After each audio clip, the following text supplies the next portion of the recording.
and probably relatives when it comes to native plants. We were so thrilled to be invited to speak here, and we so appreciate the opportunity to share our story.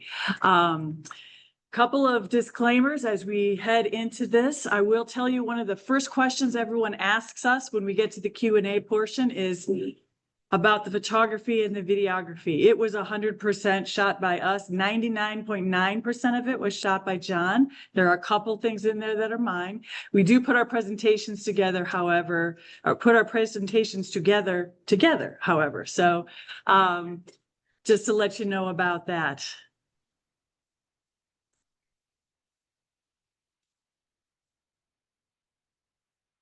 Is it on?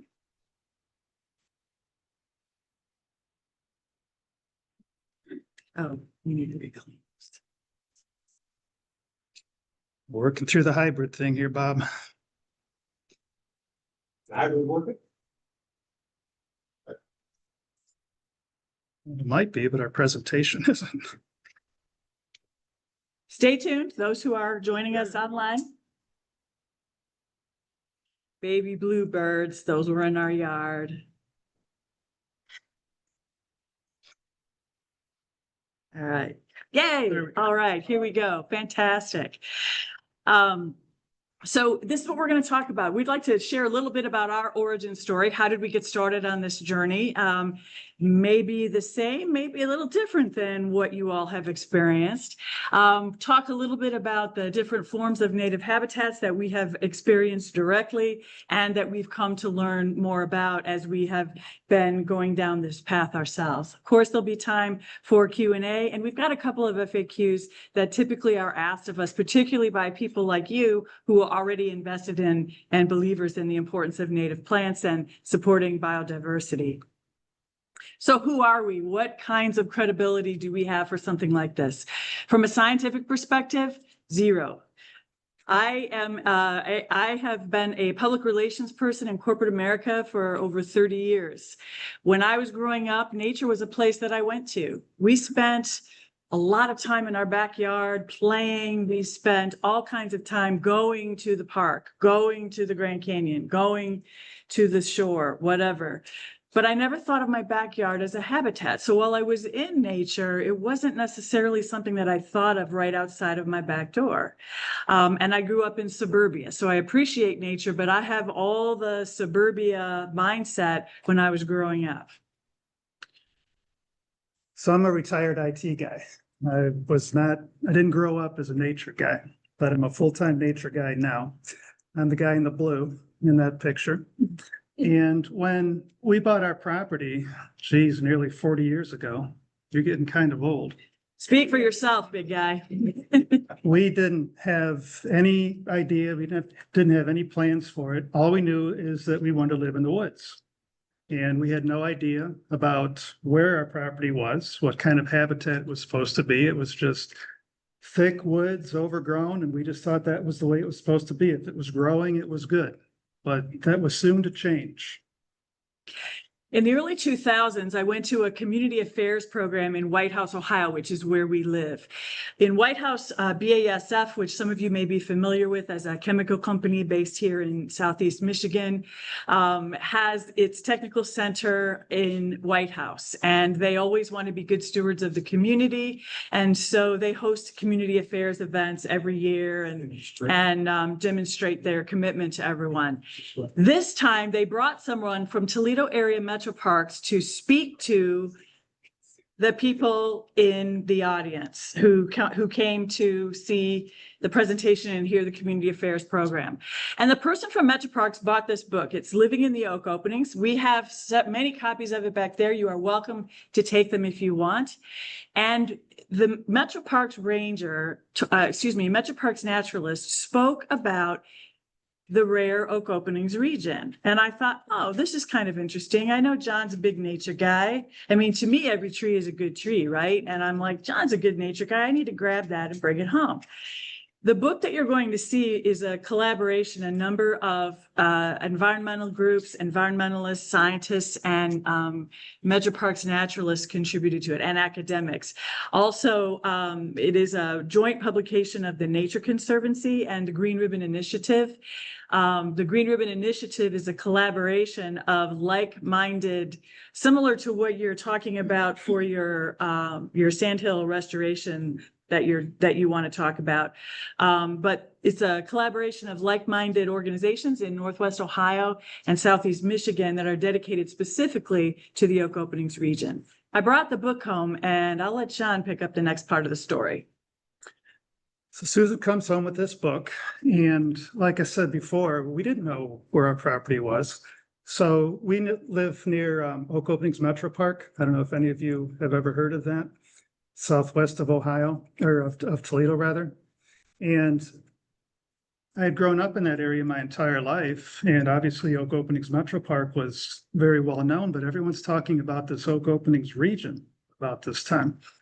I didn't know what the Oak Openings region was. I had no idea. So I'm looking through this book, and it's talking about how rare this region is and how quickly it's being destroyed and what it's supposed to look like. But more importantly, there's a map inside this book. I open it up, and lo and behold, our property sits within the Oak Openings region. It's like, wow. So our property sits within a globally rare ecosystem, as rare as the California redwoods, or the rainforest of the Pacific Northwest, or the Florida Everglades. I never knew that.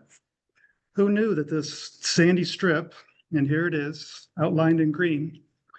As you can see, it's actually a leftover beach from the last ice age.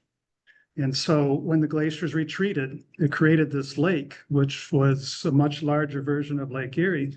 And that green area was the beach. And as it receded, it created these sandy deposits along with low areas. Sadly, there's less than 1% left. It's a pretty populated area, as you can see by that map. And most of it's either paved over, or it's farmland, or it's a strip mall. There's not much left at all. And what is left is mostly in the hands of private landowners like us. Why is this place so unique? This place that nobody really knows too much about, even people that live in it don't know much about it. This graphic pretty much sums it up. You can see the sand dunes with typically black oak growing on them. And it's desert-like conditions in the summertime because the water leaches through that yellow sand quickly. But not too far down, 10, 15 feet, is this layer of clay. And it traps the water. And in the low areas where there's very thin layers of sand, you have seasonal wetlands. So consequently, you have all of these unique plant communities growing. And fun fact is that 1/3 of all the rare plant species in the state of Ohio grow in the Oak Openings region. That's how unique it is.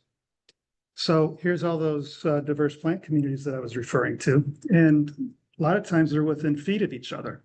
You could have a sand dune at the back of the room and a wetland up here at the front of the room. Completely different plant communities. And our house on our woodland property pretty much shows that. Here's our house in the woods, and the house itself sits up on a sand dune, but we have a seasonal wetland in the front, which you actually have to drive through to get to the house. The driveway was fun to put in. And when we had the property for about 10 years before we started doing anything. And where these two pictures were taken, it was so overgrown, you couldn't even see the house. And we thought it was supposed to be that way. We didn't know any better. We didn't have a management plan. We didn't know we were supposed to. But as we learned more and more about the oak openings and what's supposed to be there, we learned that we have two distinct habitats on our property. We call it the buttonbush swamp. It has a scientific name. It's something like pin oak, white oak, flatwoods. I just call it the buttonbush swamp. And an oak blueberry forest, all on 8 acres. And that's our front yard, the picture on the right, but not too far beyond that is this buttonbush swamp, seasonal wetland. That's my next place. Yeah. In the fall, the leaves were gorgeous. The maple is just beautiful this time of year. But maple trees are not native to the oak openings region. They're native to various places in Ohio and Michigan, but they're not native to the unique habitat of the oak openings. We didn't know that. As we learn more through learning from the naturalists and the metro parks and reading through our new book, discovered that those are actually invasive species. The maple leaves, when they fall, they're flat. So they create this thatch that lays flat and chokes out a lot of plant species that are supposed to be there. Not conducive to an oak blueberry forest at all. But like I said, we didn't know that. We liked the color, and things were about to change. So at this point, I'm on a mission. Those maple trees have got to go, along with all the multiflora rose and the honeysuckle and garlic mustard and blackberries. And there's a long list of things that had to come out of that woods. We didn't know that they were bad up until this point. So I'm ready to go. I've got the chainsaws out. I'm going to cut down every maple sapling that I can come in contact with. And the first day I started doing that, I think Susan was gone. We hadn't really talked about this. We hadn't. So I thought, well, I'll just do this small area and see how that goes over. And she comes home and, what are you doing? Why are you cutting down all these trees? Well, I'm doing my part to save the oak openings. You can't have oak openings without the openings. And she said, well, let's see how that goes, okay? And so I'd sneak back out and I'd cut a few more down and I'd come back in and I'd get a dirty look. And this went on for a couple years. A couple of years. Remember, suburbia, every tree is a good tree. Every tree is a good tree. And the kids thought I was crazy. Definitely. The kids' friends came over, they thought I was crazy. But I thought, and I said, you just trust me. Watch what's going to happen with this project. Just trust me.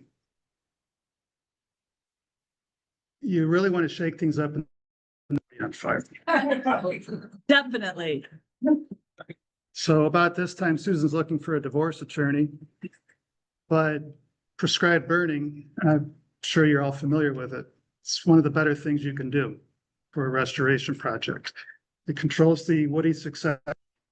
It reactivates the seed bank.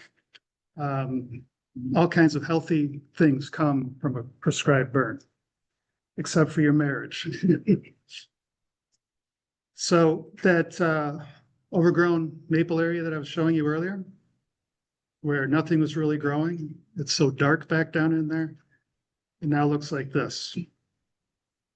And you can see a lot more light coming down into the forest. You can see, hopefully, a lot more species that are growing now that weren't growing before.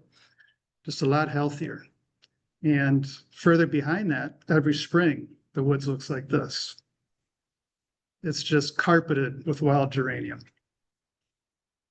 And you know how many of those we planted? None. All came back on their own.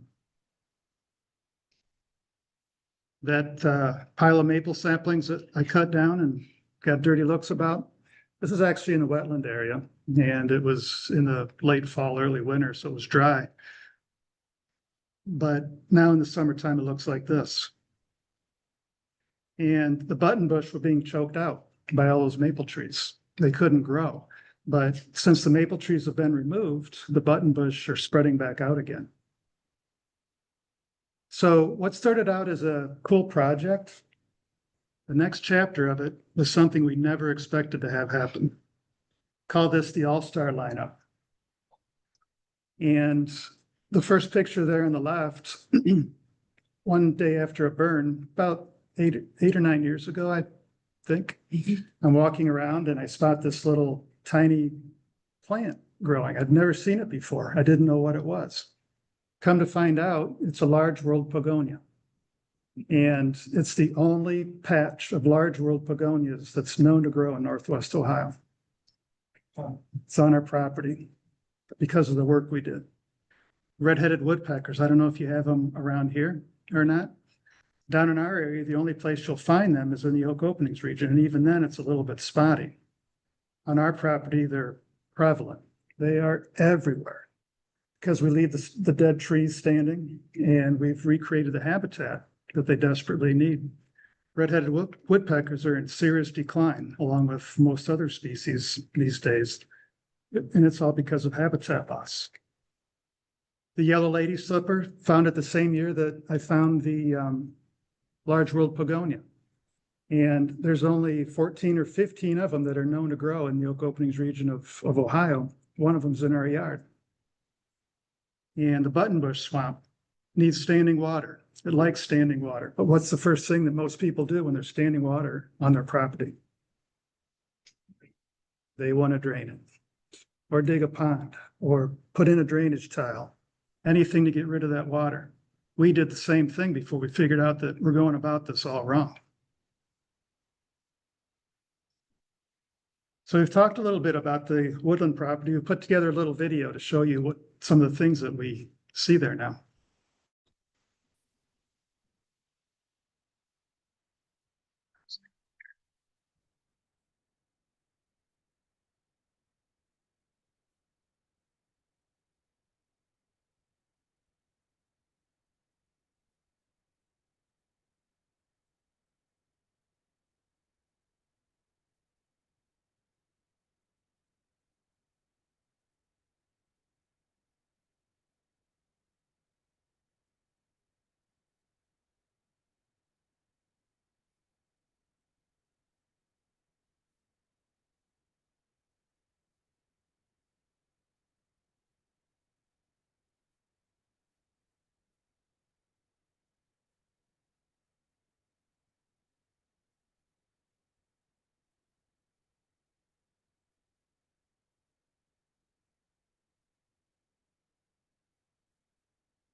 A few years ago, we realized that the woodland property where we lived was moving more into maintenance mode versus rehabilitation mode and restoration mode.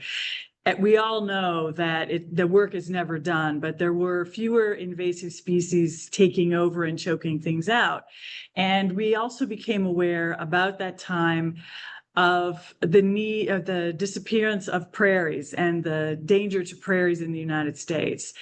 And Jon was itching to get his hands dirty in a new project. And by coincidence, as we started talking about prairies, one 12-acre prairie, wetland prairie, 2 miles from our house showed up on Zillow while he was searching for something else.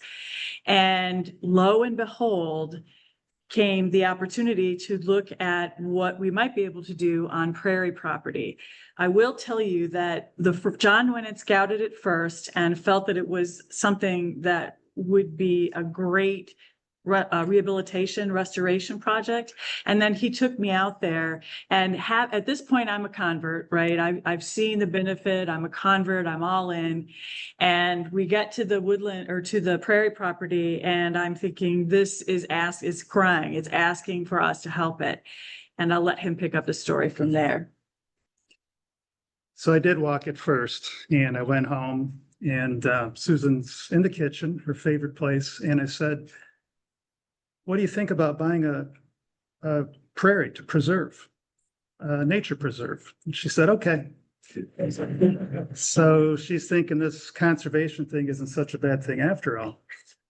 So we bought it, and it's in the oak openings, and it's similar to our woodland property, but completely different.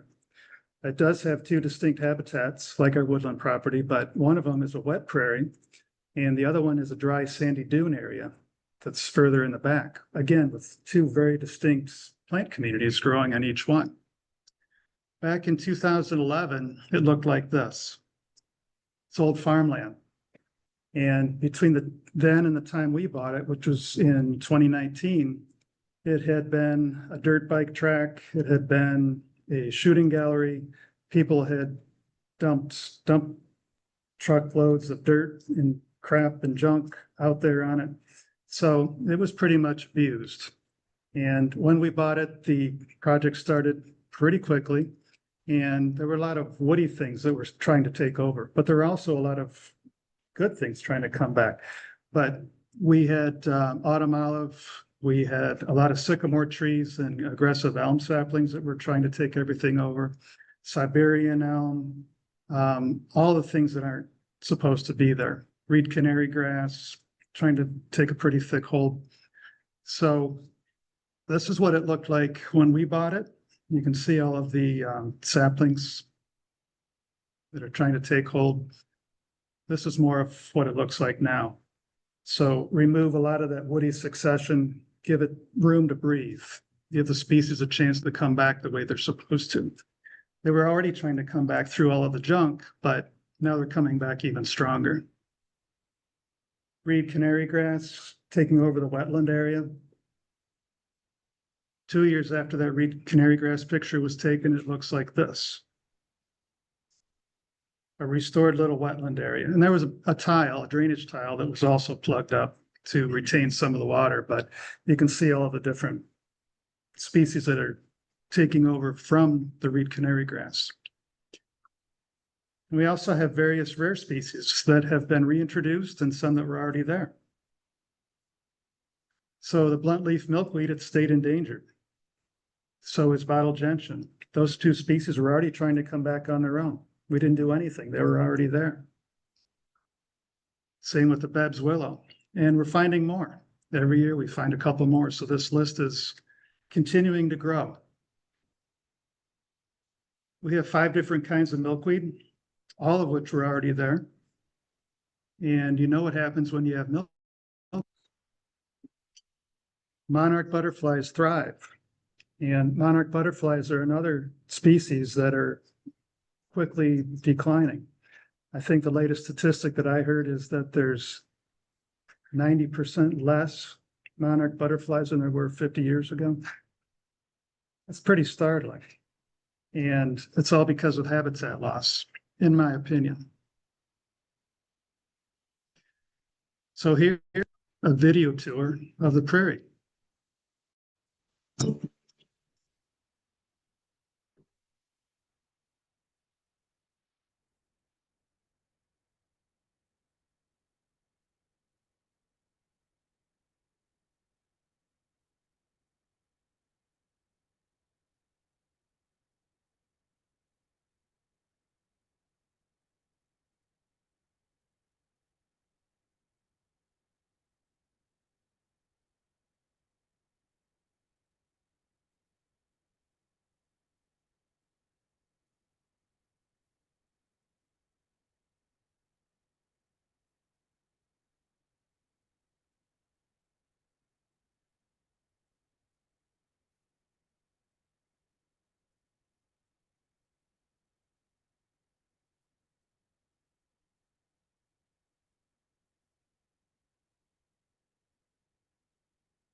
At this point, I'm also now all in, and I will add the kids are all in. They're grown up and gone. They don't live in the area anymore, but Dad is not quite as crazy as we thought he was. I'll be honest with you. This gets into some information that you probably already know, but this is something that we like to share with everyone because it's startling statistics, right? 90% decline in pollinators. 40% of the US used to be a prairie. Less than 3% of that remains now. That work that you're talking about earlier, so important, as we all know. Grassland burns in Ohio have declined by 50% over the last 50 years. And that to me is scary. And that's a startling statistic. And that's something that tells me that I, as a private citizen, need to do something. The other piece that convinced me was that 68% of the land in the United States is privately owned. So privately means that it's owned by businesses, corporations, or by individuals. In Ohio, that statistic is 96%. So what that tells me is that we as private citizens absolutely have to be on the front line of any type of rehabilitation and restoration. You're already doing that, right? We're kind of singing to the choir here, and we recognize that. But what's interesting is that we have now adopted a mission of inspiring habitat conservation, one native garden or landscape at a time. And that's kind of what you all are in a position to do as well. What's interesting about this, as we know, if each person is doing their part, all of that helps and it makes a difference.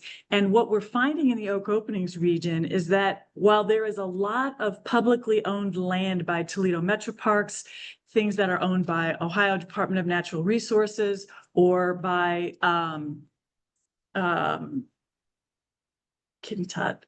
The Nature Conservancy, sorry, lost that my word for a second, or the Nature Conservancy, they are somewhat in isolation. They're not necessarily next to each other. So when you think of those little butterflies trying to go from Mexico to Canada and back and wherever else they're going to go, they can't fly that far in between everything. And so private citizens, as you all know, we can inspire our neighbors, may not want to go all in on 20 acres. We totally get that we're at the top end of that scale, and not everyone is going to do that, has the desire, has the property, has the interest, the ability, all of those things.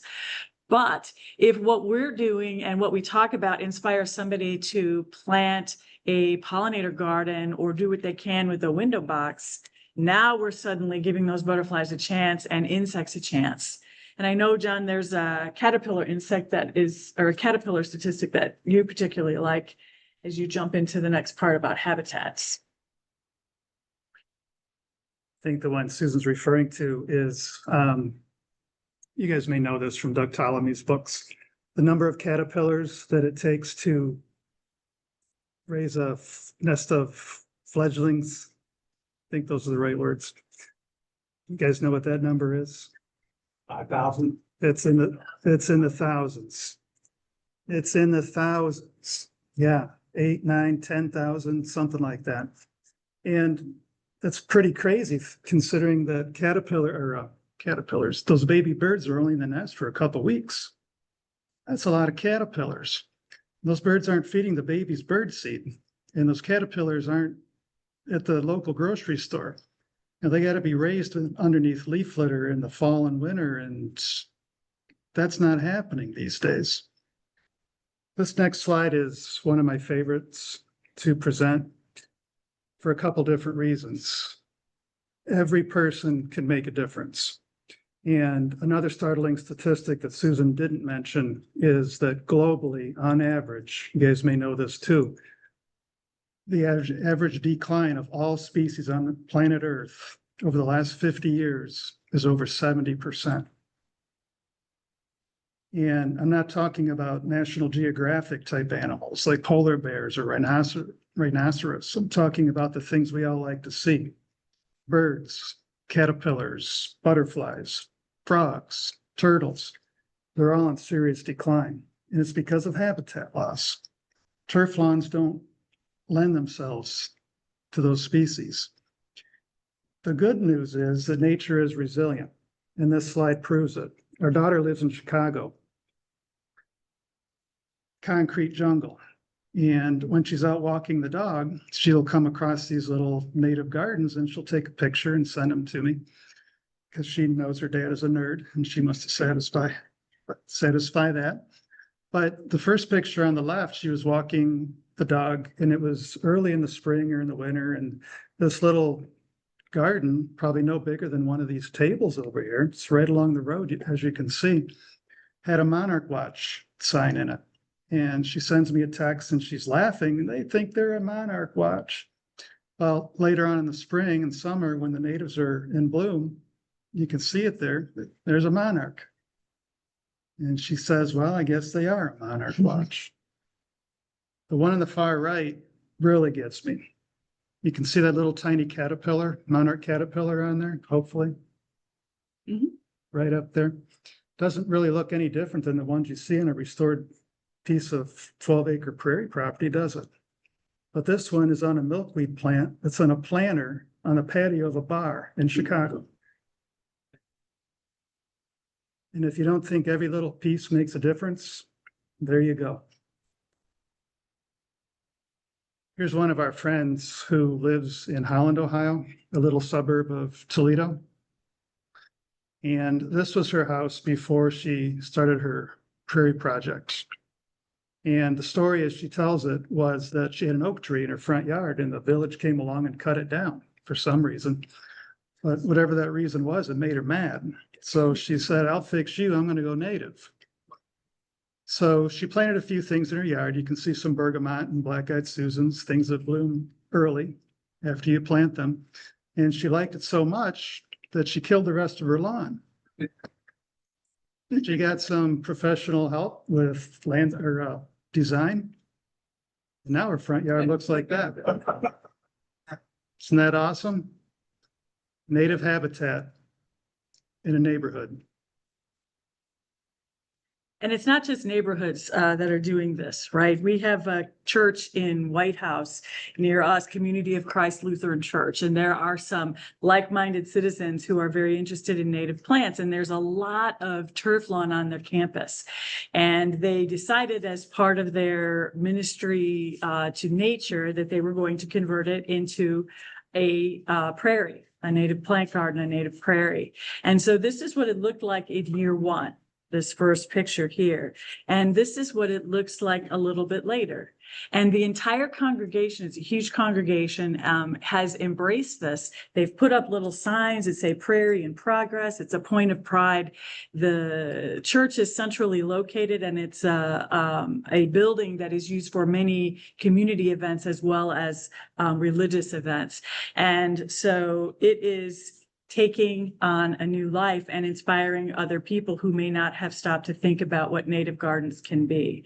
And I think that's the crux of it, right, for everybody, because native gardens and native landscaping is a different aesthetic. I'm sure you all have run into this in your own experiences. And if there's one thing that each of us have the opportunity to do, it's to start to get people to think differently about what a garden can look like.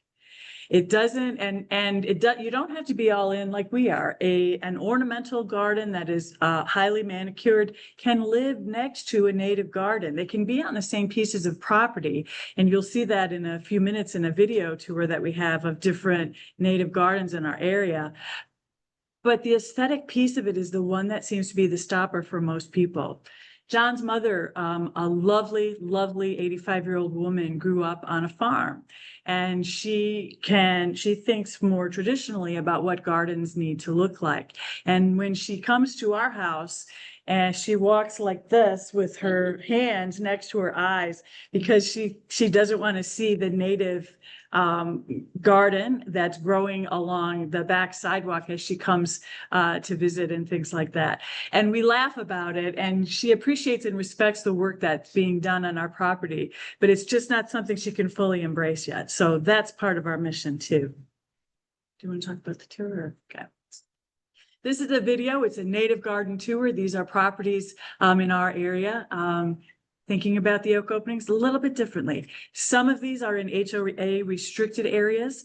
Some of them are in large plots.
One of the things I want to point out from the video you saw at the end, University of Toledo GUTS program, if you're not familiar with that, that is a student-led initiative that actually originated with an environmental science professor, Todd Crail, who some of you may be familiar with. And essentially what they're doing is little by little, they are converting turf lawn and traditional gardens on the campus of the University of Toledo into native areas. And they're working with the buildings and grounds folks at U Toledo in order to accomplish that. And it's a student-run, student-led initiative. And we toured it recently. And not only the grounds, which we had seen, but their behind-the-scenes things. And it was really fascinating. So if anyone ever suggests to you that this next generation is not getting involved, I would direct them to the GUTS program at U Toledo. They've been inspired, and they'll, whether they stay in environmental science or not, they will carry that forward with them as they go forward. And that's exciting for us. I'm not telling you anything new. I love lupin. We have huge patches of lupin near us every spring. And as we learned in our own experience, whenever we give the natural world a chance to do what it's supposed to do, we get rid of the invasive, we provide a little bit of disruption, it is resilient and it comes back.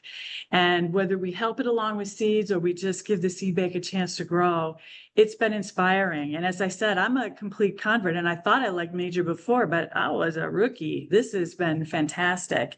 And it's wonderful that we can, we now have 2 granddaughters, and it will be wonderful for us to be able to model this with them as well. And it's very exciting. And of course, we love the chance to tell our story. So we are coming toward the end, so just hang on for a few more seconds here. One of the questions that we get asked frequently is what has surprised us the most about the work that's been done on our properties. And let's not kid ourselves, most of it's been done by Jon. I cannot grow anything. I provide the support and some of the grunt work occasionally, but this has really been Jon. What has surprised me the most, quite frankly, is that we didn't have to plant very many seeds. I said that just a few minutes ago, but that really surprised me. I was used to, if you plant your annuals and you expect them to come up, your tulip bulbs and things like this, or you plant your impatiens and things like that, and you plant them every year, and then you plant your tulip bulbs and you expect them to come up as perennials every year. It never occurred to me that any of this would happen. And each time I go out in nature, there's something else to see. And it's been really exciting for me to be part of that and to see the resilience of nature up front from my backyard and my front yard. For me, what has surprised me the most is how quickly things came back. Never expected that to happen. And like I said earlier, what we thought was just a cool project, something cool to try, resulted in so much more and continues to change every year. It looks different every year. Another question we get asked often is what's been the biggest challenge? So I will own it and say the biggest challenge for me was mindset shift, because every tree is a good tree. And I like smelling honeysuckle. I now know that that's like the death smell for the oak openings, but I liked that. And I had to have a mind shift. And the biggest challenge for me personally was not throwing Jon through the window when you set the yard on fire and started cutting everything down. So I have made that shift, but I own the challenge that occurred to me with that. And I am a convert for life. So my biggest challenge was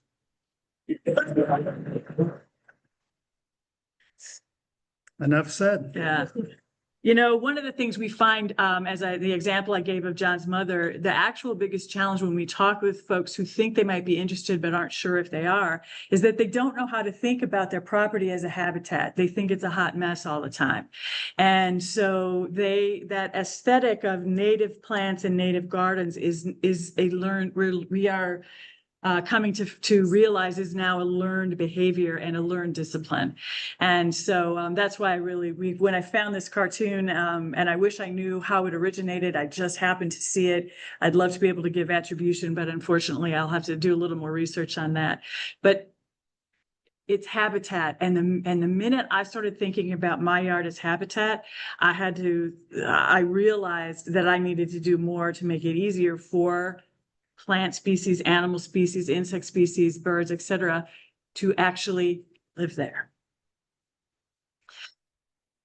What do we get out of this? This is a question that we received once that caught us a little bit off guard because for me, I thought it was kind of obvious. What do we get out of it? Clearly, we're excited to share our story and what we do. But I thought about it a little bit more, and actually what I get out of it is that somewhere in nature, every moment of every day, something good is happening. And so what I get out of this is a reminder that there is always something good going on. No matter what challenges I may be facing personally or that are coming at me through external forces, there's always something good that's happening in nature. And I love that resilience, and I love the reminder of that every day if I just am smart enough to look for it. What I get out of this is making a difference.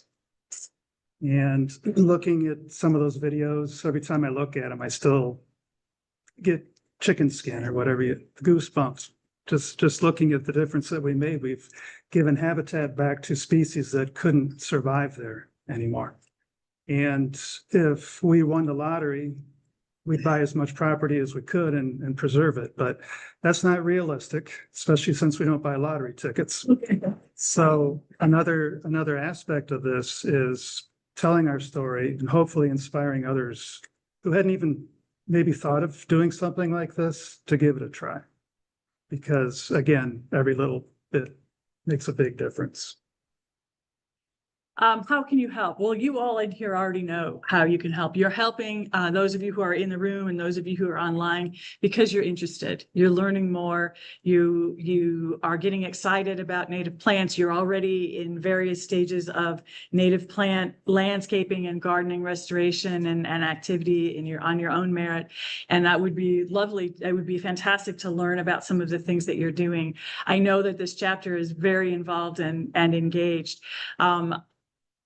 To me, the biggest way that everyone can help is to provide one piece of advice to their neighbor who may not be interested in native plants. And it could be as simple as leave your leaf litter next to your house in the winter instead of raking it out. Think about how many species could just overwinter more happily if that happened. And I think how all of us as individuals can help is to take opportunities, not to preach to people, but to just provide information and educate. And it doesn't have to be big. It can just simply be simple reminders like that. Also, you know, do we need that much turf lawn? Similar to Kathy. Now, she had a different motivation in Holland when she got mad at the community, but she did recognize that turf lawn didn't have to be the be all end all of her property, as you saw in the video with those folks. So I think it's getting everyone to think a little differently. Of course, earlier this year, sadly, we all lost one of the environment's biggest advocates. And Jon and I both really liked this quote from Jane Goodall. Again, we're speaking to the choir or singing to the choir here. Everyone can make a difference. And everyone doing our part, as I told you, at least in Ohio, with that high percentage being privately owned by businesses, by individuals, if we don't do it, it's not going to happen. Quite frankly, the publicly owned properties cannot do it all themselves. The professional environmental scientists will never be able to do it. So we all get to become professional environmental scientists in our own space and bring those good behaviors, those good habits, those good practices forward, and hopefully inspire others. We often get asked about the kinds of things that we do. We refer to our property as a Zen environment. We call it Zenvironment for short. This is our website. If you would like to learn more about what we do, please feel free to visit that. This is not an ad. There's no endorsement. There's no money here. It's just we get asked this question all the time. So we figured let's just put the slide in and make it easy. We do have in the back some cards that have this information on it, along with on our website.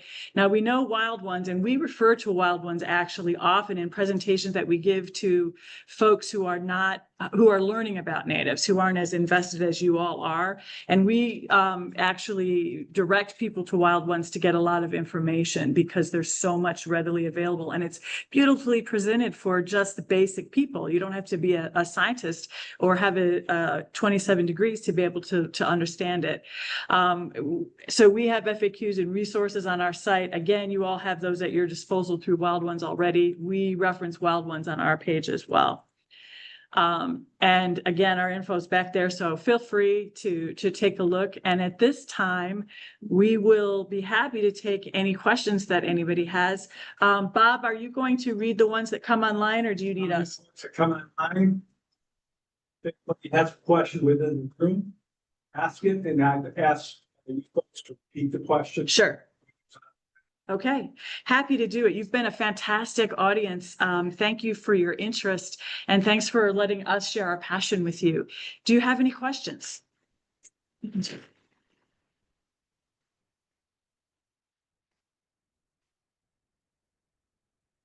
Thank you very much. Yes.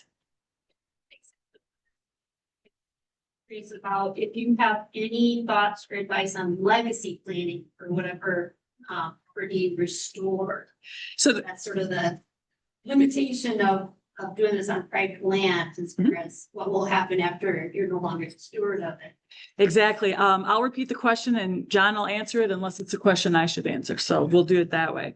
So the question is, what is the legacy plan for our two properties that are privately owned that have been restored? There's two answers to that. One is for each property. So the prairie property, we've actually put in our estate plan to give to the Black Swamp Conservancy when we're no longer able to take care of it. We've given our children enough. They don't get the property.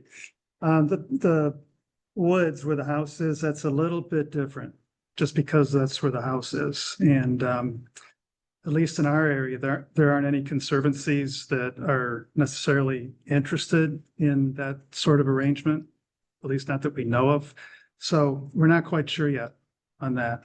If we put an easement on it of some sort or what, that one's a work in progress. For those of you unfamiliar, the Black Swamp Conservancy is primarily in Northwest Ohio. We're known as the Great Black Swamp is another nickname historically for our area. And their sole existence is to help private citizens and private land stay in conservation easement. Yes. So,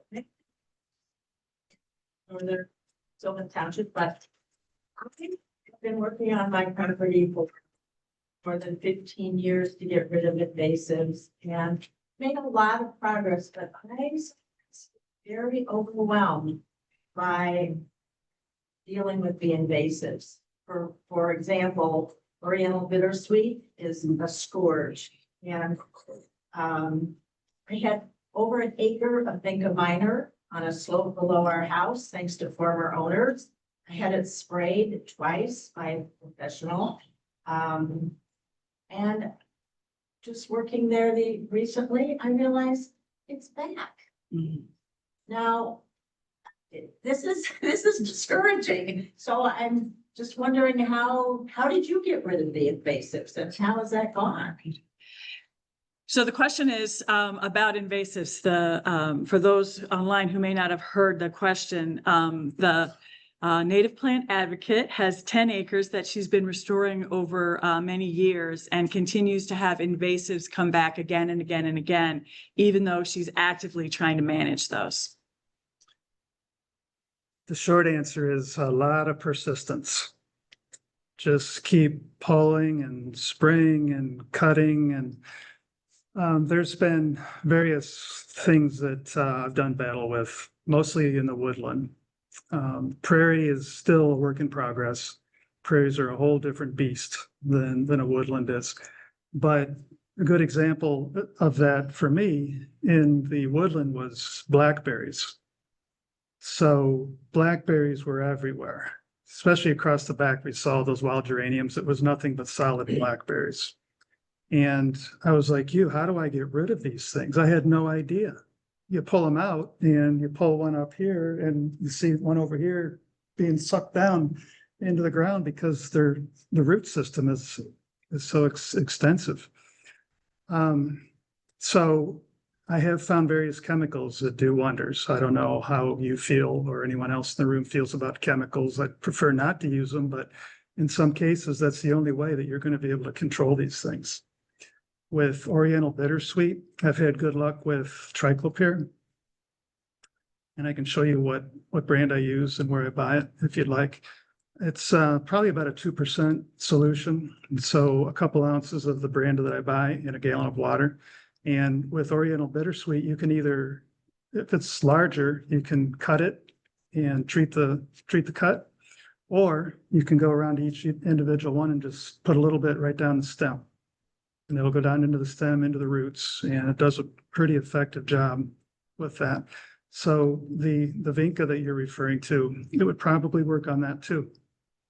But unfortunately, it's persistence. Just keep at it. You can get to a point where it's maintenance mode. I've gotten to that point with our woodlands. And so I don't know if I go out there 2-3 hours a year with the woodland just to keep things under control. That's about all I do at this point. But that was many years in. That was many, many, many years in. Well, I thought the same thing. So Actually, we have made a ton of progress. I don't want to say, especially with the bigger woody species, but geez, some of these, like the bittersweet is. And of course, my neighbors yeah, have some woods. Do they care? no. They've got the berries everywhere. Yep, and they spread over to your property. Yeah. We have a couple questions online. I'm sorry? We're gonna have to be orderly about questions. Sorry. We have a couple questions online. Robert Yunker asks, how many hours ballpark do you spend on preserving your property annually? Oh, boy. Or maybe weekly, well, monthly.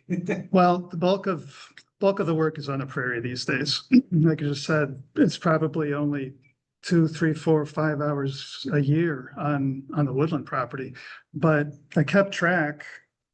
The stewardship network was keeping track of hours from April through June. And I think I had 200 hours during that time period On the prairie. on the prairie. So, and that was 3 months, 3-month time period. So probably safe to multiply that by 4 to get an annual number. Rhonda asks online, how do you deal with deer? They crowd everywhere, but, Deer, I think are more of a problem when you've got a smaller garden where a deer can just come through and wipe the whole thing out in a matter of minutes. When you have 20 acres, we have a lot of deer and they do put pressure on a lot of the plants, fortunately. But it's not to the extent that the whole 20 acres is in jeopardy. So I've heard people that have used whatever that spray stuff is that you can spray plants, deer repellent of some sort, who have said that it works somewhat effectively for their plants. But we don't do anything about deer. We've got a couple people that are out there trying to harvest them this year, but no, I get mad when they snip off some state endangered species that I'm watching, but there's not much we can do about the ones we have. One of the things that others in our area have said is that as more private citizens are planting natives, there's more area that the deer can feed on. And so they may be less likely to feed on the same property each time because they can go further. Their feeding area is greater. So that's what we're hearing. But again, that goes back to let's defractionalize native areas and native plant landscaping across a community. You said there was one other question, Bob? Did you have one other? Okay, over here, yes. Okay, did you have a land question that you were going to add to something? Okay, other questions? Yes. You mentioned you didn't seed anything in the woodland and the blueberry woods. What about the prairie? In regards Do we to, plant seeds in the prairie? How much So, of that stuff yeah, did so you the plant? question, Showed pic- yeah, so the question is, we didn't plant seeds in the woods, but how much seed did we have to put on the prairie? more than the woods, a little bit, not a huge amount of seed, mostly seed that I collected elsewhere or that was given to me by friends. Probably the most amount of seed was put back on the dry dune area. So for example, the dotted horse mint, which is a state listed species, that stuff grows like crazy, especially on sandy soil. So spread it, and I think every single seed germinated and came up. You'd think it was invasive at this point. So the bulk of the seed that we did spread was mostly in the sandy areas. We did spread some seed for rose mallow in the wet area and a few others, but spotty, not extensive seeding. Would you say it's seed to get it started and then see what, and then it kind of perpetuates as it goes? So picking small areas, lupin in particular has had some seeding, and that has just seeded itself and continues to grow like crazy. And during as it's after it has been in bloom and is it going to rest, you can hear it popping all over the prairie. So I think it's getting it started and then letting it self-perpetuate. And the amount, I think, is just depend on the area that you have and how much you want to put down. I don't think there's a magic formula. I think it depends on what your space is that you want and how much of something you want. Yes. I'm curious at your home there, how long would you think that those seeds were in the seed bank before you opened it up and they started popping up? So for the folks online, the question is, at our home property in the woods, how long do we think the seeds were lying in wait to come back up from the seed bank? Good question. Wish I had a good answer. It's just a guess on my part, but years and years and years they can lay dormant. And I've heard that, I don't know if the woodland was farmed. I imagine it was. I have found barbed wire, pasture wire. So it was probably pasture at some point. Like I said, they can lay dormant for 90, 80, 100 years. So I don't know. I don't know how long they were down there, but Well, the reason I ask is I'm a steward in a natural area and we have about a 4 or 5 acre remnant oak hickory woods. And we, about a dozen years ago, started putting in fire about every other year. And nothing really has come back other than the spring ephemerals that were there before we Huh. started working. So nothing's coming in and I'm just kind of curious. how long has it been? Don't know. You don't know how long it's been working? Well, the neighborhood was built in the 60s, but that oak remnant was obviously there, only 5,200 or more years ago. Yeah, there were species like the large world pogonia that I hadn't seen we started the projects between 15 and 20 years ago. And that was just spotted in 2016. So it was quite a while before a lot of those came back up, showed up. In our area, Toledo area, Metro Parks purchased a golf course that is adjacent to one of the oak openings woodland parks that they have. Oak openings woodland parks that they have. And so you can imagine the abuse that the land on a golf course has taken from a native plant perspective. And they have talked about running into that issue as well. And in their case, they've even said some of it is trial and error, where they're just trying to get the land to just settle down from all the fertilizer and other things that are used for golf courses before they can even assess what they need to look at in a different way on what needs to be there. So I can't officially tell you, but I will tell you, you're not alone. I think that happens a lot, and patience definitely pays off. And I will tell you that scientists and environmentalists from universities and other organizations come and crawl around on our property to look at where that large world pogonia is growing, because they say, we have to have this on our property, but we can't find it. And they're looking for what's next. And it's funny to watch, because I find it humorous to watch, because they're on a mission. They're like, we have to be able to have this. What's growing next to it? What's over here? What's this? It's really funny. So patience, I think, will help with that too. Yes. You said that you have a reference to wild ones on your webpage. I assume that's national. Our chapter is redoing our website. Do we have your permission to put Zenvironment Yes. on our website? Absolutely. Please feel free. We refer to both the national wild ones and the wild ones of the Oak Openings region, depending on what people are coming for information on. Because the Oak Openings region wild ones have some things specific to our area that would be rather unique because of the habitat the unique habitats that we live in. These are awesome questions. Are there any others that anyone has? Yes. With the controlled burn, I mean, I would be petrified to try to. So I didn't repeat the other question. One was Wild Ones chapter Ann Arbor is redoing its website, and she asked for permission to include a link to our site. So the answer was yes. I apologize, people online, for not repeating that. And then this question was about controlled burns, and that's a little scary. and how do you let the burn expert answer that one? Do I get any help? No. No, it's all me. All me. And there's been a couple burns that have been a little scary. And Susan got a call one day, grab a rake, come out and help. But it's been trial and error. Learned a lot watching the Metro Parks do it. And figured, I can try that. I can do that. Have talked to a lot of the naturalists and gotten some pointers that way. Also given them some pointers, things that I've done that they hadn't been doing. So no, it's been me.